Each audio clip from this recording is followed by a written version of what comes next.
मेरा नाम राहुल कुमार सतूना है और मैं मध्य प्रदेश के खंडवा जिले के ग्राम बुर्र का मूल निवासी हूँ। मेरा नाम नवीन कुमार पांडे, मैं कुंडा प्रतापगढ़ डिस्ट्रिक्ट उत्तर प्रदेश से बिलोंग करता हूँ। मेरा नाम सूर्यनाथ है, मैं उत्तर प्रदेश के गोरखपुर ज़िले का रहने वाला हूँ। मेरा नाम विरल पटेल है और मैं अहमदाबाद के नज़दीक 80 किलोमीटर दूर एक छोटा सा गांव है, अरवली ज़िले में बाहेड़ के पास एक गांव है, उसका मैं मूल निवासी हूँ। मिशन के प्रति झुकाव की यदि बात करें तो ये बचपन से ही रहा। घर में गायत्री मंत्र का जब पूजा पाठ होता रहा। पिताजी मिशन से पहले ही जुड़े हुए थे और अगर मैं अपने स्वयं की बात करूं तो कक्षा 3 के आसपास मुझे कुछ ऐसी समझ आई कि गायत्री मंत्र कुछ है, गुरुदेव कुछ है। ग्रेजुएशन करने के पश्चात एक एग्ज़ाम के लिए अपने ज़िले में गोरखपुर गया हुआ था। वहाँ पर देखा कि एक पोस्टर लगा हुआ है जिसमें अश्वमेध महायज्ञ का एडवर्टाइजमेंट था, जिसको पढ़ कर के हमें महसूस हुआ कि इस अश्वमेध यज्ञ में जाना चाहिए। तो तुरंत ही हमने प्लानिंग बनाई और तय तिथि के हिसाब से हम गोरखपुर शक्तिपीठ पर पहुंच गए और उसके माध्यम से हम अश्वमेध यज्ञ को अटेंड किया और वहां पर हम मिशन के बारे में हमें पूरी जानकारी प्राप्त हुई। मेरी फैमिली 1999 से गायत्री परिवार से जुड़ी हुई थी और वहीं से मैं इस मिशन के बारे में परिवार के वातावरण से ही गायत्री मंत्र का जप करना और ये सारी चीज़ें मैं करता आया हूँ। मेरे पिताजी के कारण मैं टच में आया था।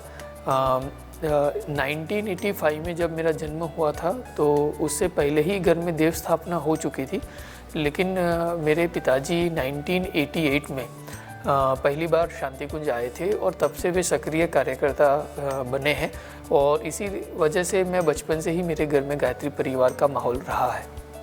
और गुरुदेव की किताबें तो मैं पढ़ता ही था, लेकिन धीरे धीरे चलते हुए आगे जब मैं बड़ा होता गया तो कुछ माध्यमों की वजह से मेरा मिशन में पूर्णतः सक्रियता हुई। हमारे घर में गायत्री परिवार से मेरे मम्मी पापा पहले से जुड़े हुए हैं सन 1999 से। तो हमारे घर में अखंड ज्योति पत्रिका आती थी, तो कभी कभी मैं भी उसमें से कोई एक कहानियाँ, कोई लेख छोटा सा जो समझ में आता था वो पढ़ लेता था। तो अखंड ज्योति के माध्यम से ही मैं इस मिशन से जुड़ पाया और बेहतर तरीके से। जब हम क्लास तीसरी में थे तो हमारे गांव में एक शिक्षक थे, उनका ट्रांसफ़र हुआ था। तो वो गायत्री चालीसा का पाठ करवाते थे। गायत्री चालीसा का पाठ करवाने के बाद वो प्रसाद में पिपरमिंट की गोलियां दिया करते थे।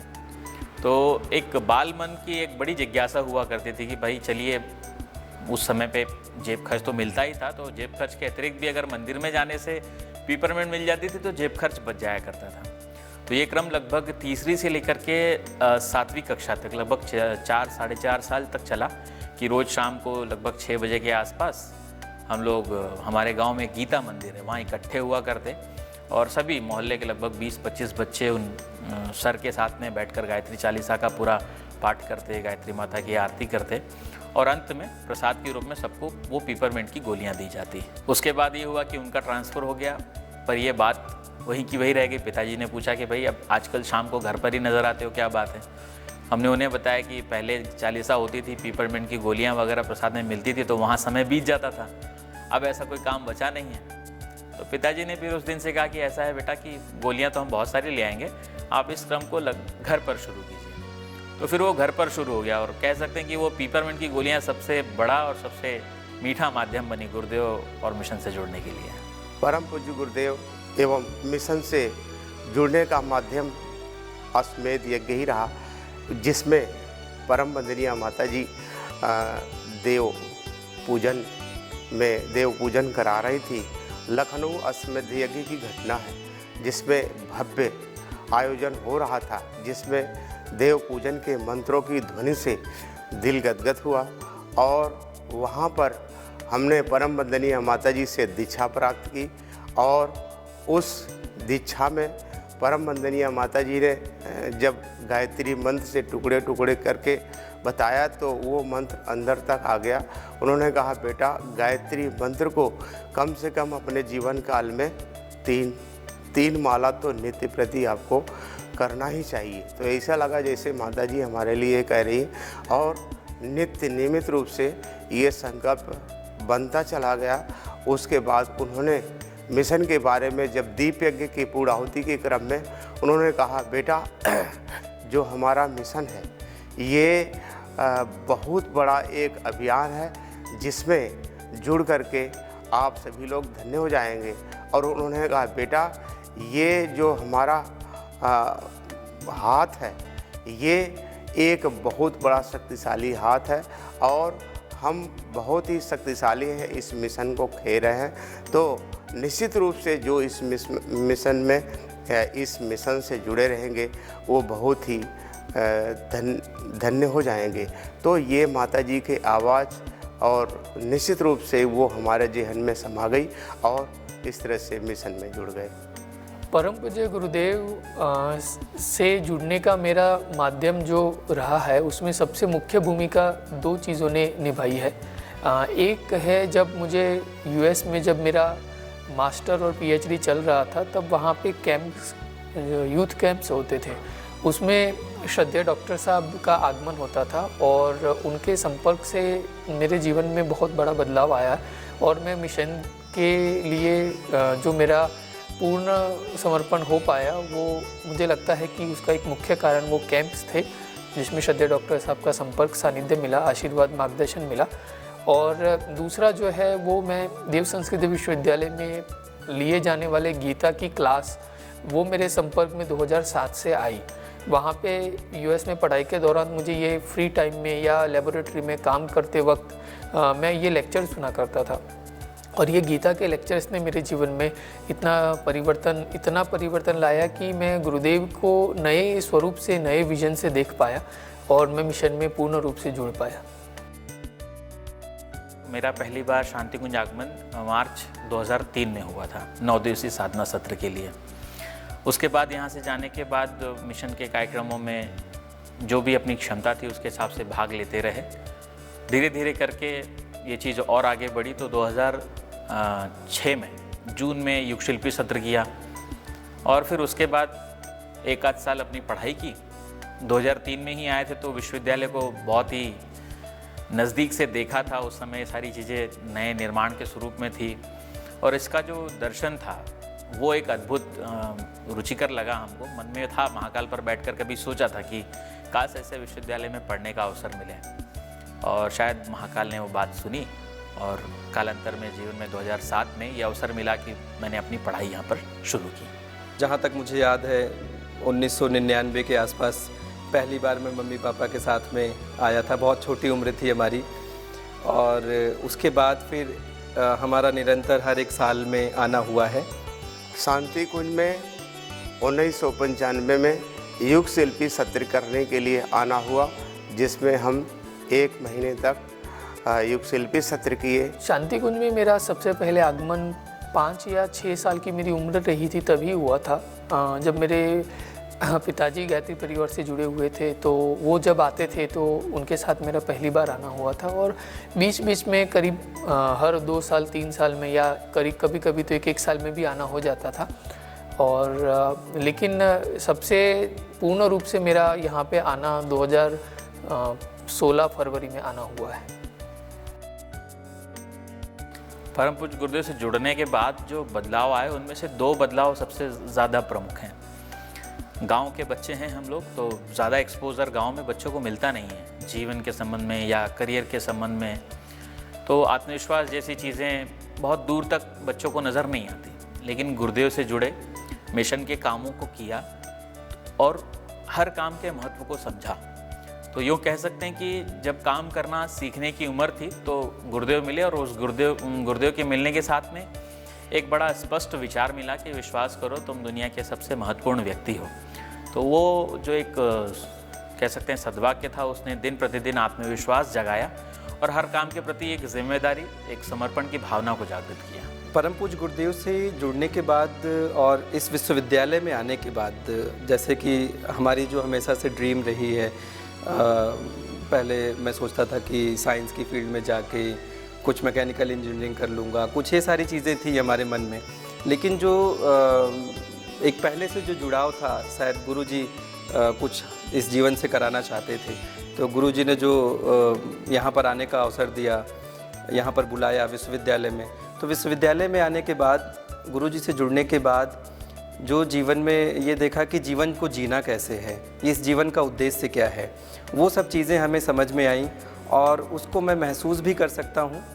क्योंकि एक जीवन जीने की कला, जीवन में कॉन्फिडेंस किस तरीके से आना है, एक जीवन का जो उद्देश्य है, किस लिए हम आए हुए हैं, तो इन सब चीज़ों की समझ होने के बाद एक सुकून सा मिलता है कि हाँ, हम इस मिशन के प्रति, इस पूरे समाज के प्रति हम कुछ अपनी सहभागिता कर पा रहे हैं। जिस तरह से एक लोहा होता है और वो अनगढ़ होता है, या कोई गोल्ड होता है या सोना होता है, मूल रूप से कच्ची अवस्था में वो बिल्कुल एक तरह से ओर के रूप में होता है, अयस्क के रूप में होता है, कच्चा होता है। लेकिन जब वो तपाया जाता है तो निखार आता है। वास्तव में जब हम मिशन से और गुरुदेव से जुड़े तो हमारे अंदर एक तप की प्रोसेस चली, प्रक्रिया चली, जिसमें हम निरंतर एक श्रम करने का और जप करने का, व्रत करने का, उपवास करने का, अनुष्ठान करने का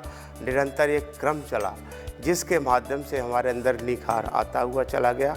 और जिस तरह से एक लोहा होता है वो सोना बन जाता है, तो निश्चित मान के चलिए कि गुरुजी ने हमको गढ़ करके इस तरह से तैयार किया कि जिसके माध्यम से हम मिशन के काम को करने में समर्थ हो पा रहे हैं और निरंतर मिशन के काम को करने की हमारी भावना बलवती होती जा रही है। बचपन से मुझे जो गायत्री परिवार का माहौल मिला है, उसकी वजह से मेरे अंदर एक कांस्टेंट बदलाव गुरुदेव के विचारों से आता रहा है। मैं बचपन से ही गुरुदेव की किताबें पढ़ता रहता था और उसकी वजह से मेरे अंदर एक जागृति बनी रहती थी कि मैं क्या हूँ, मुझे आगे क्या करना है। और इसका सबसे ज़्यादा बदलाव फिर बाद में जब गीता के लेक्चर्स मैंने सुने तो उसके बाद मेरे अंदर एक ये बदलाव आया कि मुझे अपने जीवन के साथ क्या करना है, उसका निर्णय लेने की मेरे अंदर साहस उमड़ पड़ा और मैंने निर्णय लिया कि मुझे मेरे जीवन का संपूर्ण योग मिशन के लिए समर्पित करना है।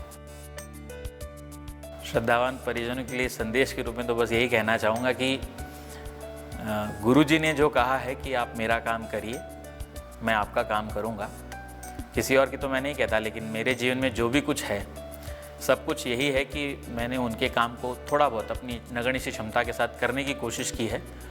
लेकिन मेरे सारे काम जो भी मेरे लिए जीवन के लिए आवश्यक थे वो सब कुछ गुरुजी ने सहर्ष कर दिए, कहना भी नहीं पड़ा और इंतज़ार भी नहीं करना पड़ा। जो भी चीज़ आवश्यकता की थी समय से पहले और मात्रा में पर्याप्त मिली है। गुरु के प्रति समर्पण और गुरु के प्रति श्रद्धा और विश्वास, ये दो चीज़ें हमारी कभी डिगनी नहीं चाहिए। क्योंकि अगर हमारा गुरु के प्रति श्रद्धा और विश्वास है तो जीवन की जो नैया है, आप कह लीजिए जीवन जो हम जी रहे हैं, ये जो इस भवसागर से हम बहुत अच्छे तरीके से पार पा सकते हैं। जीवन की सभी कष्ट कठिनाइयों से हम बहुत ही हंसी खुशी कह लीजिए कि हम आगे निकल सकते हैं, मात्र गुरु जी के आशीर्वाद। तो इसलिए एक ही संदेश है, अपनी श्रद्धा और अपना विश्वास गुरु के प्रति समर्पण बना के रखिए, उसको कभी डिगने मत दीजिए, उसमें एक रत्ती भर की शंका नहीं होनी चाहिए। यही हमारा संदेश आप सभी के लिए। हमारा जो ये मिशन है ये एक तरह से देव परिवार है और गुरुजी ने कहा है कि बो और काटो, कोई भी चीज़ें अनायास नहीं मिलती है। यदि हम मिशन में या समाज में कुछ न कुछ लगाएंगे तो ही हमको कुछ न कुछ मिलेगा। निश्चित रूप से हम अपनी प्रतिभा को, क्षमता को और धन को, संपत्ति को, अपने परिवार तक को भी हम इसमें लगाएं। जितना हम इसमें लगाएंगे निश्चित रूप से परमात्मा हमको उतना ही देने वाला है। हम अपने पास जो भी पूंजी है, श्रम की पूंजी, समय की पूंजी, धन की पूंजी, हम इस परिवार में लगाएं। गुरुजी ने इसको मनुष्य में देवत्व का उदय, धरती पर स्वर्ग का अवतरण लाने के लिए ये मिशन खड़ा किया है, तो निश्चित मान के चलिए कि हमारे परिजन अवश्य ही श्रेय और सम्मान ले सकेंगे यदि इसमें आप समय लगाएंगे, श्रम लगाएंगे, प्रतिभा लगाएंगे और अपना संस्कार लगाएंगे, तो निश्चय ही आपको कुछ न कुछ अवश्य ही लाभ मिलेगा। गायत्री परिवार में 1993 के अश्वमेध यज्ञ में बड़ौदा में मुझे जाने का मौका मिला और वहाँ पे आज भी वह स्मृति मेरे दिमाग में बनी हुई है कि वो उस अश्वमेध में माताजी ने स्टेज से क्या कहा था, जबकि मेरी उम्र 3rd कक्षा की ही थी तब भी। तो मुझे वो बात बार बार याद आती रहती है और आज जब थोड़े दिनों से मैं जब ये एक लेक्चर 93 का अश्वमेध का सारे अश्वमेध यज्ञ के देख रहा हूँ तो मेरे अंदर वो स्मृतियाँ और वो एक पुराने अपने गायत्री परिवार की जो गतिविधियाँ है वो अंदर एक उमंग सी पैदा कर रही है। तो आज मुझे ये बात शेयर करने का मन हो रहा है कि अभी कोरोना काल में भले ही ये गतिविधियाँ न चल पा रही हो, पर वो चीज़ें देख के मन में ये उमंग बनी रहती है कि आज हम इसको अपना तप का टाइम बना ले और हम लोग हर दिन गुरुदेव के विचारों में ऐसे जी ले कि जब वो तप की शक्ति, जब गुरुदेव चाहे तब जब इस तरह के प्रोग्राम हो तब फिर से हम उसके माध्यम बन सकें। शांतिकुंज स्वर्ण जयंती वर्ष में संकल्प यही है, चूँकि मेरा मूल विषय पत्रकारिता है और परम पूज्य गुरुदेव कहा करते थे कि बेटा पत्रकार का मूल काम संवेदना का विस्तार है, संवेदनाओं का जागरण है। अपने पत्रकार के रूप में या कह सकते हैं एक शिक्षक के रूप में मेरी जिम्मेदारी भी है और मेरा संकल्प भी है कि मैं आने वाले न केवल आने वाले भविष्य में, वर्तमान में भी अपने विद्यार्थियों को पत्रकारिता के मूल गुणों के साथ साथ परम पूज्य गुरुदेव का यह दर्शन कि संवेदनाओं के विस्तार से समाज का जो है जागरण हो सकता है, हम एक दूसरे की तकलीफ़ों को समझकर उनका समाधान कर सकते हैं। इस बात को लगातार हम अपने विद्यार्थियों को सिखाते समझाते आए हैं, पढ़ाते आए हैं और दूसरे एक छोटे से कार्यकर्ता के रूप में जहाँ कहीं भी बात होती है तो मिशन का कार्य, टोलियों में जाने से लेकर के सब कुछ, हर एक कार्य के लिए अपने आप को योग्य बनाना, मिशन के कार्यों के लिए अपने आप को दक्ष बनाना, ये एक छोटा सा संकल्प है स्वर्ण जयंती वर्ष में।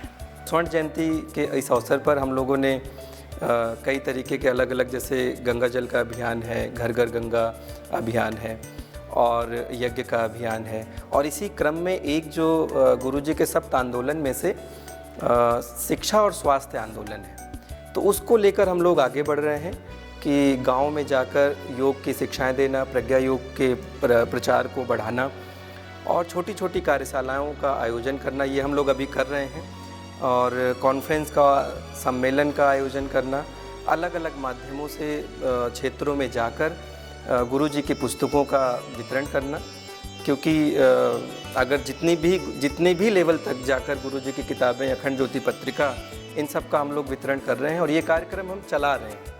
अभी तक हमने करीब 1000 पुस्तकों का वितरण हमने अकेले में के सहयोग से और सभी के सहयोग से हमने क्षेत्रों में किया है। स्कूल में बच्चों के बीच में जाकर प्रज्ञा योग के शिविर लगाए हैं, उनको प्राणायाम की शिक्षाएं दी हैं और किस तरीके से अपने योग के माध्यम से शरीर को स्वस्थ, मन को स्वस्थ बनाया जा सकता है, इसकी शिक्षाएं हम लोग अभी दे रहे हैं और आगे भी ऐसे ही इसी क्रम को आगे बढ़ाते जाएंगे। शांतिकुंज स्वर्ण जयंती वर्ष में एक ही संकल्प है कि हम अपने देवतुल्य गायत्री परिवार के परिजनों को स्वावलंबन से जोड़ सके। स्वावलंबन ही हमारा एक सशक्त माध्यम रहा है और हम जिस तरह से स्वावलंबन को सीख करके और उसमें निखार ला रहे हैं, निश्चित रूप से हम चाहेंगे कि आप सभी लोग स्वावलंबन से जोड़ें। स्वावलंबन में बहुत सारे प्रकार हम लोग यहाँ पर प्रशिक्षण के रूप में चला रहे हैं, जैसे फ्रूट एंड वेजिटेबल प्रिजर्वेशन है, इसमें दूसरा जो हमारा हस्तकरघा उद्योग है, इसमें तीसरा है अगरबत्ती उद्योग है, चौथा है काऊ वेस्ट प्रोडक्ट है और इसके साथ साथ हम लोग और भी छोटे छोटे उद्योग जैसे हैंडमेड पेपर का है, रिसाइकलिंग का है और स्वेटर उद्योग है। इस तरह से हम लोग 10-12 प्रकार के यूनिट स्वावलंबन की चला रहे हैं और हम जिस तरह से इस विधा में हम लोग माहिर हो रहे हैं, उसी तरह से हम अपने परिजनों से ये आग्रह करेंगे, निवेदन करेंगे कि आप यहाँ देव संस्कृति विश्वविद्यालय में आएँ और जो आपसे बन पड़े छोटे छोटे स्वावलंबन सीखे। गुरुजी ने तो यहाँ हमको इतनी बढ़िया शिक्षा दी है, उन्होंने छोटा मंत्र दिया है कि छोटे छोटे काम करो, भीख मांगना बंद करो। वास्तव में जो अनएम्प्लॉयमेंट हम देख रहे हैं, अनएम्प्लॉयमेंट कुछ नहीं है, ये केवल हमारे अकर्मण्यता का ही रोग है। अगर हम चाहें तो अपने परिश्रम के माध्यम से बेरोजगारी को दूर कर सकते हैं और इसको एम्प्लॉयमेंट में बदल सकते हैं और हम भारत को एक सख्त और समर्थ राष्ट्र बना सकते हैं। शांति कुंज स्वर्ण जयंती वर्ष में एक अच्छा मौका ये मिला कि यहाँ पे जितने भी व्याख्यानमालाएं हुई उसमें पार्टिसिपेशन करने का मौका मिला। काफ़ी ऑनलाइन सुनने का मौका मिला और काफ़ी साइट पे भी उसमें पार्टिसिपेशन का मौका मिला। और साथ साथ स्वर्ण जयंती वर्ष का जो उमंग है वो उससे ज़्यादा साझा कर पाए कि हम ये 50 साल बड़े मायने रखते हैं किसी भी संगठन के, किसी भी संस्था के 50 साल। तो उस निमित्त इस साल अनुसंधान के लिए शांति कुंज के जो 50 साल है उस पर क्या क्या अनुसंधान हो सकते हैं। 50 साल जो शांति कुंज के हुए उसके लिए शांति कुंज की जो अचीवमेंट के जो अनुसंधान के टॉपिक थे उस पर रिसर्चेस काफ़ी मंगवाई गई थी और इससे एक प्रेरणा भी मिली है कि इस तरह के रिसर्चेस को हम और आगे करते रहेंगे। हमारे YouTube चैनल शांति कुंज वीडियो गायत्री परिवार को सब्सक्राइब करें एवं बेल आइकन जरूर दबाएं ताकि गायत्री परिवार की विभिन्न गतिविधियों की जानकारी आपको मिलती रहे।